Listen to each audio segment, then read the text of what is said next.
আসসালামু আলাইকুম। আজকের সামারি বইতে স্বাগত জানাচ্ছি। আমি নূর নবী।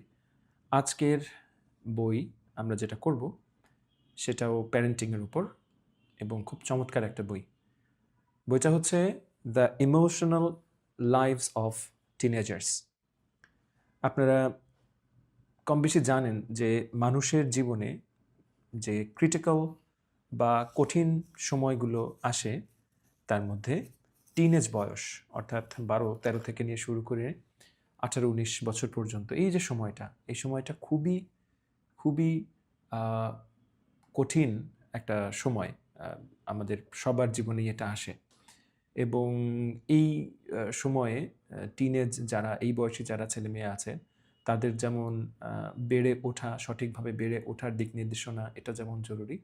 অন্যদিকে বাবা-মা হিসেবে বা অভিভাবক হিসেবে তারা তাদের পক্ষ থেকে এই টিনেজ বয়সীদেরকে বড় করাটাও কিন্তু আ সমান জরুরি। কিন্তু একই সাথে এটা কঠিন হওয়ায় অনেকে এটা হাল ছেড়ে দেন এবং অনেক টিনেজ বয়সী ছেলেমেয়েরা তারা ভুল পথে পা বাড়ান এবং জীবনে এমন কিছু ক্ষতি করে ফেলেন কেউ, যেটাকে যে ক্ষতি আর সারিয়ে ওঠা সম্ভব হয় না। তো এইজন্যই এই বয়সী ছেলেমেয়েদের হ্যান্ডেল করার জন্য এখন থেকে আপনাদের প্রস্তুতি নিতে হবে। আর যারা অলরেডি এই বয়সী সন্তানের বাবা-মা তাদের জন্য অবশ্যই এই বইটি পড়া বা এট লিস্ট আমাদের এই সামারিটা শোনা খুব প্রয়োজন। তো শুরু করছি আজকের বই 'the emotional lives of teenagers'. Raising Connected, Capable and Compassionate Adolescents অর্থাৎ টিনেজ বয়সী ছেলেমেয়েদের কেমনভাবে বড় করে তোলা আমরা শিখব, যারা কানেক্টেড থাকে, যারা তাদের মধ্যে ক্যাপাবিলিটির ব্যাপারটা তারা খুঁজে পায় এবং তারা যেন কম্প্যাশনেট হয়। সহানুভূতি, আবেগ, দরদ, ভালোবাসার ব্যাপারগুলো নিয়েই যেন তারা বড় হতে পারে। বইটি লিখেছেন লিসা ডেমোর। তিনি একজন ক্লিনিক্যাল সাইকোলজিস্ট এবং হচ্ছে আ এই উঠতি বয়সী যেসব ছেলেমেয়ে আছে তাদের যে মানসিক স্বাস্থ্য এটা নিয়ে উনার গবেষণা রয়েছে। উনি এই বিষয়ে বিশেষজ্ঞ। তিনি আ অভিভাবকদেরকেও কাউন্সেলিং দিয়ে থাকেন, পরামর্শ দিয়ে থাকেন যে কিভাবে ইমোশন গুলোকে ক্ল্যারিটি এবং সায়েন্স এবং কম্প্যাশন এর সাথে বোঝা যায়। তো শুরু করছি ১ম chapter 'teen years are hard for everyone' যেটা একটু আগে বললাম। এই বয়সটা আসলে আমাদের সবার জন্যই কঠিন, সবার জন্যই কঠিন। Teenage years can feel like an emotional roller coaster. Teenage যে বয়সগুলো সরি, টিনেজ যে বছরগুলো, এই বছরগুলোকে মনে হয় যেন emotional roller coaster. Roller coaster এক ধরনের ফান রাইড। এটা হচ্ছে আ মানে খুব থ্রিলিং একটা ব্যাপার। এটায় যারা চড়ে এবং সবাই এটা চড়তেও পারে না, সাহস হয়ে কুলায় না। এবং এটার মধ্যে উঠলে শরীরের মধ্যে মনে হয় যে আ সব রকম অনুভূতির একটা স্রোত, ভয়, তারপরে হচ্ছে আ এক্সাইটমেন্ট সবকিছু মিশ্রণে আমরা একটা অনুভূতি পাই। এটাই হচ্ছে রোলার কোস্টার। তো ইমোশনের এরকম একটা পিক পয়েন্ট থাকে এই মানে সময়গুলোতে। One moment your child is silent and distant. The next day they are angry, overwhelmed or in tears. আজকে দেখা গেল আপনার সন্তান চুপচাপ আছে, হ্যাঁ? একটু নিজের মতো করে গুটিয়ে আছে। পরের দিন দেখা গেল কোনো একটা বিষয় নিয়ে খুব রেগে গিয়েছে। কোনো একটা বিষয় নিয়ে খুব বেশি তার মাথা খারাপ হওয়ার মতো অবস্থা। আবার কখনো দেখা গেল কাঁদছে। Parents feel confused. প্যারেন্টসরা এই সময়টাতে খুব কনফিউজড হয়ে যান, এক্সহস্টেড হয়ে যান, ক্লান্ত হয়ে যান এবং ডিসকানেক্টেড। একটা সময় মনে করেন যে না, ও যা পারে তাই করুক, আমি আর কিছু আর করার নাই। But here is the hopeful truth. কিন্তু অবশ্যই এখানে একটা আশাবাদী হওয়ার মতো সত্য আছে। A strong relationships can survive and even deepen during adolescence. উনি বলছেন যে গভীর সম্পর্কগুলোও কিন্তু টিকে থাকতে পারে। এমনকি আরো গভীর হতে পারে। গভীর থেকে আরো গভীর হতে পারে। মজবুত থেকে আরো মজবুত হতে পারে এই বিশেষ করে এই সময়টাতে। Understanding what is normal helps you respond wisely instead of reacting emotionally. অর্থাৎ কোনটা নরমাল এটা যদি আপনি বুঝতে পারেন বাবা-মা হিসাবে, তাহলে আপনি খুব বুদ্ধিমত্তার সাথে বিষয়গুলোতে আপনি রেসপন্স করতে পারবেন।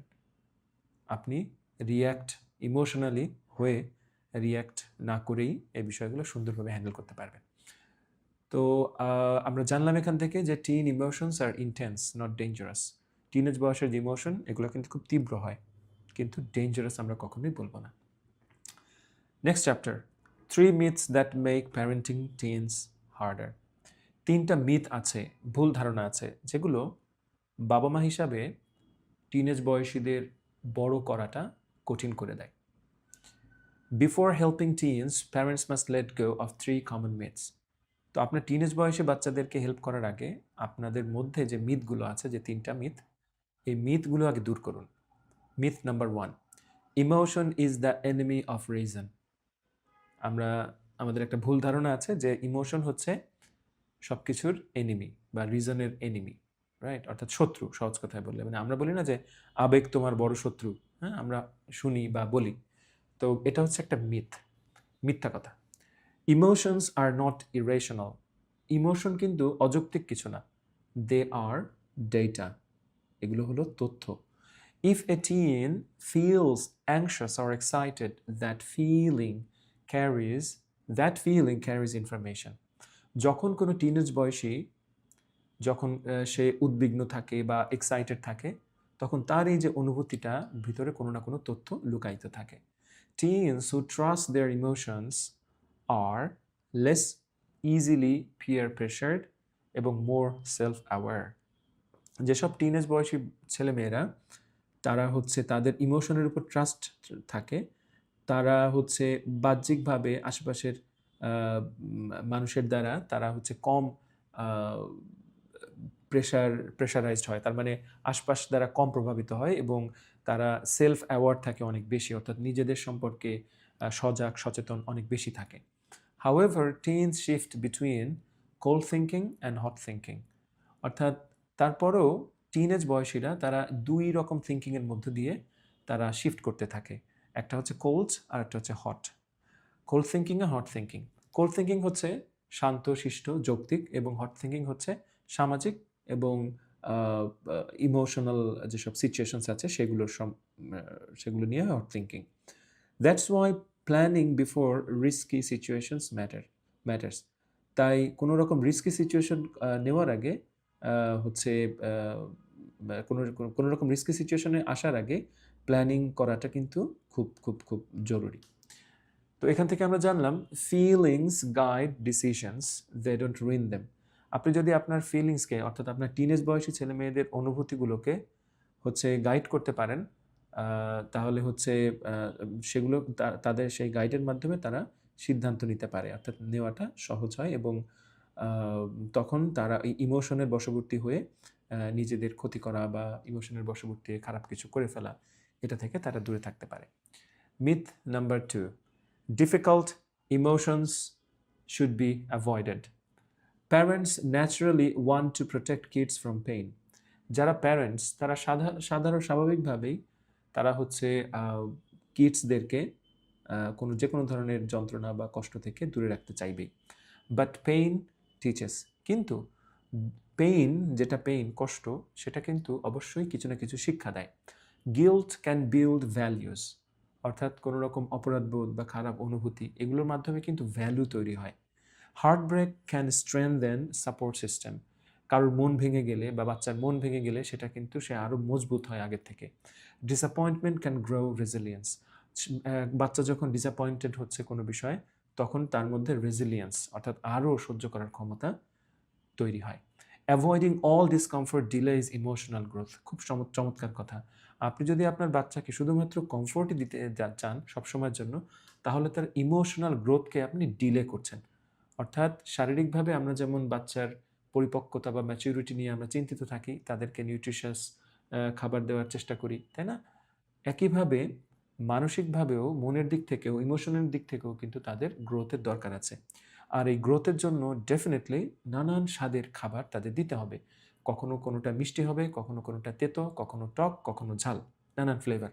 তো এই টক ঝাল মিষ্টি ফ্লেভারের কথাই বলা হচ্ছে এই নানান রকম অনুভূতি দিয়ে। যেমন কখনো অপরাধবোধ, কখনো মন ভেঙে যাওয়া, কখনো হতাশা, এই সব কিছুর মধ্য দিয়েই যেতে হয়, তাহলেই তাদের যে ইমোশনাল গ্রোথটা হয়। Your job is not to erase pain.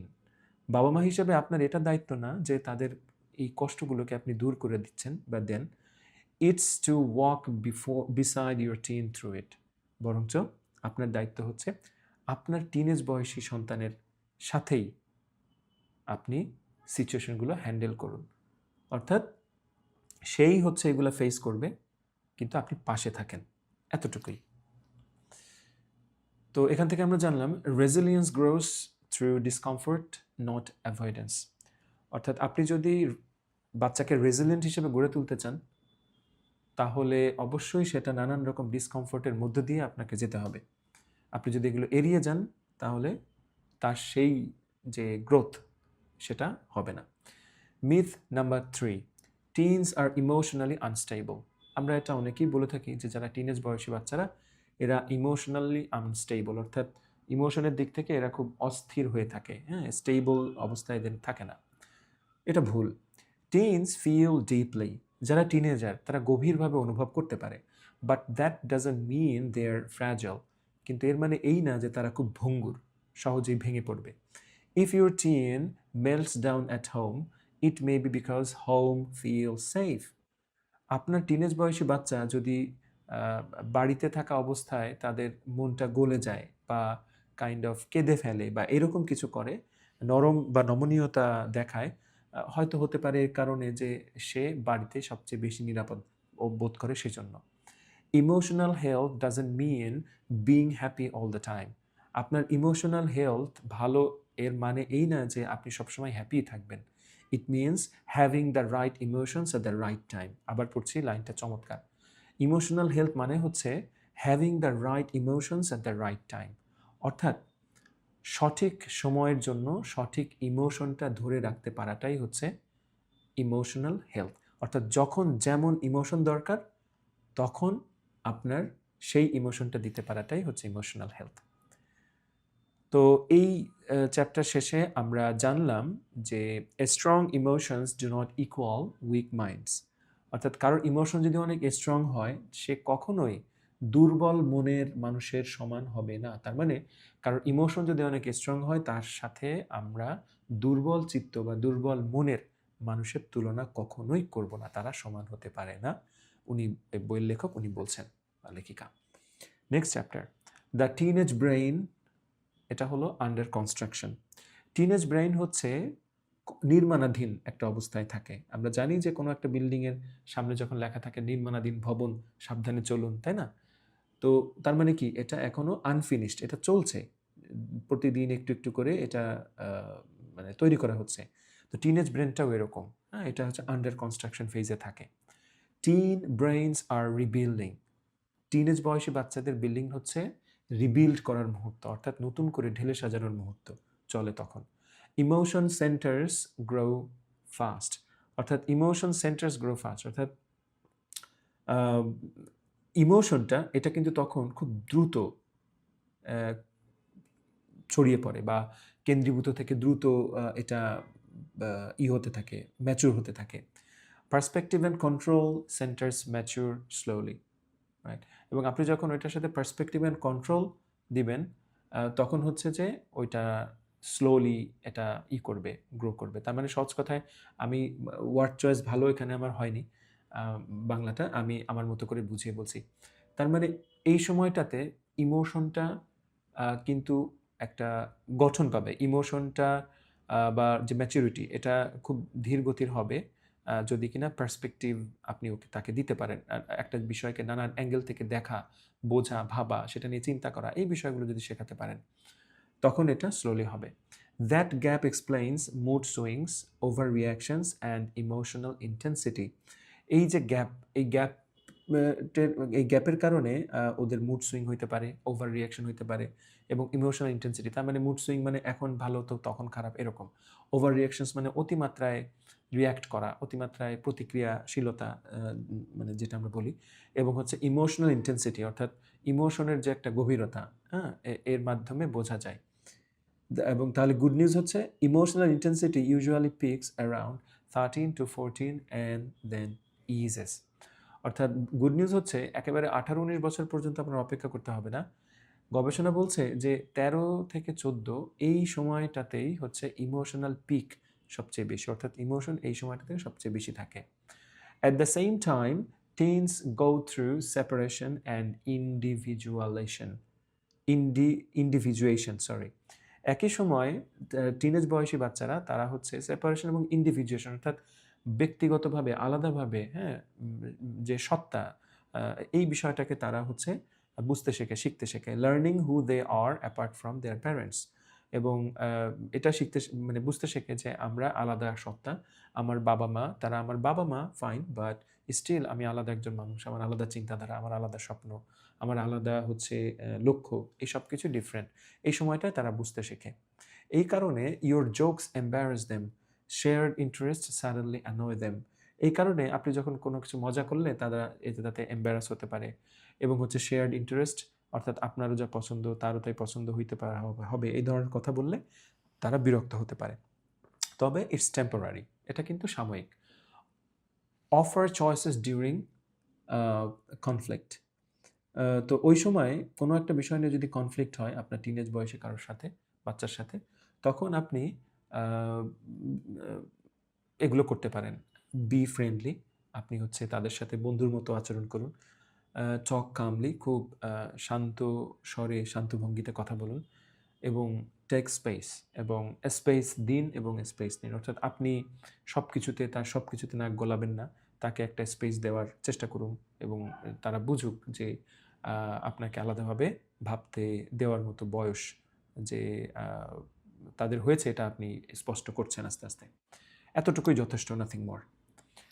তো এই ছিল এই চ্যাপ্টার, এবং এখান থেকে আমরা জানলাম যে distance is part of development, not rejection. আপনি যদি আপনার বাচ্চাকে ডেভেলপ করতে চান তাহলে অবশ্যই ডিস্টেন্স মাঝে মাঝে মেনটেন করা দরকার। এর মানে এই না যে আপনি রিজেক্ট করছেন তাকে, ঠিক আছে? মানে রিজেকশন করা যাবে না, হ্যাঁ, ডিস্টেন্স মেনটেন করে কথা বলতে হবে বা তার সাথে চলতে হবে। Next chapter, conflict is a sign you are both doing your job. যখন কোনো বিষয় নিয়ে কনফ্লিক্ট হবে তাদের সাথে বা টিনেজ বয়সী আপনার সন্তানের সাথে, তখন বুঝবেন যে আপনি দুজনের জায়গায় ঠিক আছেন। টিনস চ্যালেঞ্জ রুলস, টিনেজ বয়সী বাচ্চারা অনেক নিয়ম নীতি মানতে চায় না, তারা চ্যালেঞ্জ করে নিয়ম নীতিগুলোকে। প্যারেন্টস রিইনফোর্স বাউন্ডারিজ, এবং বাবা মা হিসেবে তারা কি করে, তারা বাউন্ডারিকে তারা রিইনফোর্স করে। দ্যাট ফ্রিকশন ইজ হেলথি, এটা ভালো, রাইট? আপনি বাউন্ডারি সেট করছেন আর টিনেজ ওরা বাউন্ডারিটা ভাঙতে চাইছে বা মানতে চাইছে না, এটা কিন্তু healthy. As teens mature their ability to understand other perspectives grows. অর্থাৎ ওরা যখন বড় হতে থাকে তখন আস্তে আস্তে বুঝতে পারে যে এই যে বাউন্ডারিটার প্রয়োজনীয়তা কতখানি, এই যে পার্সপেক্টিভ এটার প্রয়োজনীয়তা কতখানি। Use this skill to keep conflicts constructive. তাই এই স্কিলটাকে আপনি ব্যবহার করে আপনার যে দ্বন্দ্ব সংঘাত যেটাই হোক সেটাকে আপনি গঠনমূলক কিছুতে রূপান্তর করতে পারেন। ইউ ডোন্ট নিড অ্যাগ্রিমেন্ট, আপনার যে সবসময় তার সাথে অ্যাগ্রি করতে হবে বা একমত হতে হবে সব কিছুতে, এমন না। ইউ নিড মিউচুয়াল আন্ডারস্ট্যান্ডিং, আপনার দরকার পারস্পরিক বোঝাপড়া। আপনি তাকে বুঝবেন এবং সেও আপনাকে বুঝবে। নট অনলি দ্যাট, আপনি যে তাকে বুঝতে পারছেন এটাও তাকে বোঝাতে হবে। তার মনের মধ্যে যেন এই অনুভূতিটা আসে যে আমার বাবা, আমার মা বা আমার অভিভাবক আমাকে বুঝেছে, আমি তাদেরকে বোঝাতে পেরেছি। আবার একইভাবে আপনিও চেষ্টা করবেন তাদেরকে এই অনুভূতিটা দেওয়া যে আপনিও তাদের বুঝেছেন এবং তারাও আপনাকে বুঝেছে। এই আন্ডারস্ট্যান্ডিংটা, মিউচুয়াল আন্ডারস্ট্যান্ডিংটা প্রয়োজন। তো এই চ্যাপ্টার থেকে আমরা জানলাম যে healthy conflict builds mature independence. অর্থাৎ আপনাদের মধ্যে কনফ্লিক্ট যদি হেলথি হয়, রাইট, স্বাস্থ্যকর হয়, ভালো হয়, সঠিকভাবে হয়, তাহলে বরঞ্চ এটা ইন্ডিপেন্ডেন্স, অর্থাৎ যে আত্মনির্ভরশীলতা বা স্বাধীনতা, হ্যাঁ, এটাকে আরও ম্যাচিওর করে। Next chapter, helping teens express emotions. আপনি যখন টিনেজ বয়সে কাউকে হেল্প করছেন তখন আপনার ইমোশনকে আপনি এক্সপ্রেস করছেন। Talking helps teens process emotions. আপনি যখন টিনেজারদের সাথে কথা বলবেন তখন তাদের ইমোশনগুলো প্রসেস করা তার জন্য সহজ হয়। But they rarely open up on command. কিন্তু তাদেরকে হুমকি ধামকি দিলেই বা কমেন্ট করলেই যে তারা মন খুলে কথা বলবে এমনটা না, বেশিরভাগ ক্ষেত্রে এটা হবে না। তো বেটার মোমেন্টস কোনগুলা? যেমন car rides, walks, text messages. So আপনি গাড়িতে যেতে যেতে কিছু কথা বলতে পারেন খুব লাইটলি, আবার হাঁটতে হাঁটতে কিছু বলতে পারেন, জিজ্ঞেস করতে পারেন, বা টেক্সট মেসেজেও জিজ্ঞেস করতে পারেন।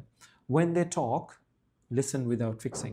যখন তারা কথা বলবে তখন কোনো রকম ফিক্সিং ছাড়াই, কোনো রকম ঠিক করে দেওয়া ছাড়াই, উপদেশ ছাড়াই আপনি শুনবেন মনোযোগ দিয়ে, এটাই প্রয়োজন। Reflect what you hear. আপনি যা শুনবেন সেটা নিয়ে ভাববেন। It sounds like life feels all pressure and no fun. তো আপনি হয়তো বলতে পারেন যে তোমার কথা শুনে মনে হচ্ছে যে জীবনটা আর ফান নাই, জীবনটা আর মজার নাই, জীবনটা এখন অনেক প্রেশারের হয়ে গিয়েছে। This shows presence not control. এটা যখন বলবেন তখন তার মনে হবে যে না, আপনি আসলেই তার সুরে সুর মিলাচ্ছেন, আপনি আসলেই তার কষ্টে, তার ইমোশনে সেম লেভেলে আপনিও আছেন, আপনি কন্ট্রোল করতে চাইছেন না তাকে। Help them name emotions precisely. আপনি তাদেরকে এক একটা ইমোশনের নাম ঠিকঠাক মতো বলার ব্যাপারে হেল্প করুন। যেমন আপসেট যদি কেউ বলে আপনার সন্তান যে আম আপসেট, আপসেট, তখন জিজ্ঞেস করুন যে তুমি আপসেট বলতে কোনটা বোঝাচ্ছ? তুমি কি বিরক্ত? নাকি তোমার কি একা লাগছে? নাকি তুমি ডিসঅ্যাপয়েন্টেড হয়েছো, হতাশ হয়েছো কোনো কারণে? This builds emotional intelligence. এর মাধ্যমে কিন্তু তাদের যে ইমোশনাল যে বুদ্ধিমত্তা, এটা আপনি তৈরি করতে পারেন। তো এই চ্যাপ্টারের মূল বিষয় ছিল feeling heard helps teens feel steady. তার মানে আপনি যখন আপনার টিনেজ বয়সীদের কথা শুনবেন, টিনেজ বয়সী সন্তানের কথা শুনবেন, তখন তাদের মধ্যে একটা স্টেডি অনুভূতি আসে যে না, ঠিক আছে, আমার কোনটা হওয়া উচিত, আমার কোনভাবে ভাবা উচিত, আমি সেভাবেই ভাববো এবং সেই ভাবনাতেই অটল থাকবো। Next chapter, helping teens control emotion. এর আগে আমরা দেখেছিলাম helping teens express emotions, but এবার এই চ্যাপ্টারের বিষয় হচ্ছে হেল্পিং টিনস কন্ট্রোল ইমোশনস। আপনি যখন টিনেজারদেরকে হেল্প করবেন, তখন আপনি ইমোশনকেও কন্ট্রোল করতে সহজ হবে। Expression is only half of regulation. আপনি যখন এক্সপ্রেস করবেন কোনো কিছু, তখন হচ্ছে টোটাল রেগুলেশনের অর্ধেকটা করা হবে, অর্থাৎ টোটাল নিয়ন্ত্রণের অর্ধেকটা আপনার করা হবে। কন্ট্রোল ম্যাটার্স টু, অর্থাৎ কন্ট্রোল করাটাও অনেক জরুরি, অর্থাৎ এক্সপ্রেস করাও যেমন জরুরি, কন্ট্রোল করাও জরুরি। হেল্পফুল টুলস ইনক্লুড, অর্থাৎ আপনি যখন আপনি এই টুলগুলো ব্যবহার করতে পারেন তাদের সাথে, যেমন distraction. Healthy distraction helps reset overwhelmed minds. অর্থাৎ আপনি হচ্ছে যদি এমন কিছু কোনো একটা ডিস্ট্র্যাকশন তৈরি করতে পারেন, তখন তারা তাদের এলোমেলো চিন্তাভাবনাগুলোকে গুছিয়ে নেওয়ার সময় পাবে বা সুযোগ পাবে। এটা হতে পারে কোনো ট্যুর, হতে পারে কোনো অ্যাক্টিভিটি, রাইট? যেটা হেলথি, ভালো কিছু। Sleep, teens need 8 to 10 hours nightly. টিনেজারদের 8 থেকে 10 ঘন্টা প্রতি রাতে ঘুমানো উচিত।